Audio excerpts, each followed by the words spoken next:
ഇലാഹി ചിന്തയിൽ ജീവിതം മുഴുവൻ അലിഞ്ഞു ചേർന്ന ഒരാളായിരുന്നു മുഹമ്മദ് ബിൻ വാസിഅ റളിയല്ലാഹു അൻഹു. അള്ളാഹുവിലേക്ക് അടുക്കാൻ ദുനിയാവിൻ്റെ സുഖസൗകര്യങ്ങളെല്ലാം വെടിഞ്ഞ് പരിത്യാഗിയായി ജീവിച്ച മഹാൻ. പ്രഭാതം മുതൽ പ്രദോഷം വരെ വിശപ്പോടെ കഴിഞ്ഞ ദിവസങ്ങൾ അദ്ദേഹത്തിനുണ്ടായിരുന്നു.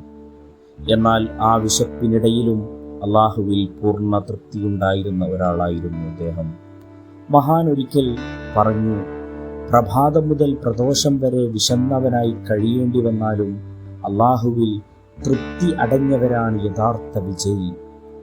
ഒരു ദിവസം ജീവിതത്തിൻ്റെ വഴിത്തിരിവിൽ നിൽക്കുന്ന ഒരാൾ മുഹമ്മദ് ബിൻ വാസിഅ എന്നവരുടെ അടുക്കൽ വന്ന് ചോദിച്ചു, എനിക്കൊരു ഉപദേശം തരാമോ?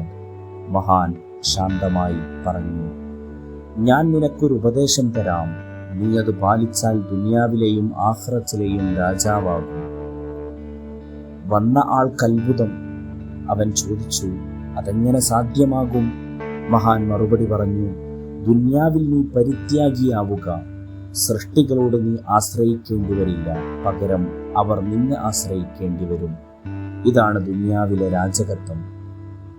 ദുനിയാവിൽ ഈ രാജകത്വം ലഭിച്ചവനാണ് ആഖിറത്തിലും രാജാവാകുന്നത്. പദവിയല്ല, സമ്പത്തല്ല, അധികാരമല്ല, അല്ലാഹുവിലേക്കുള്ള ആശ്രയമാണ് യഥാർത്ഥ രാജകത്വം.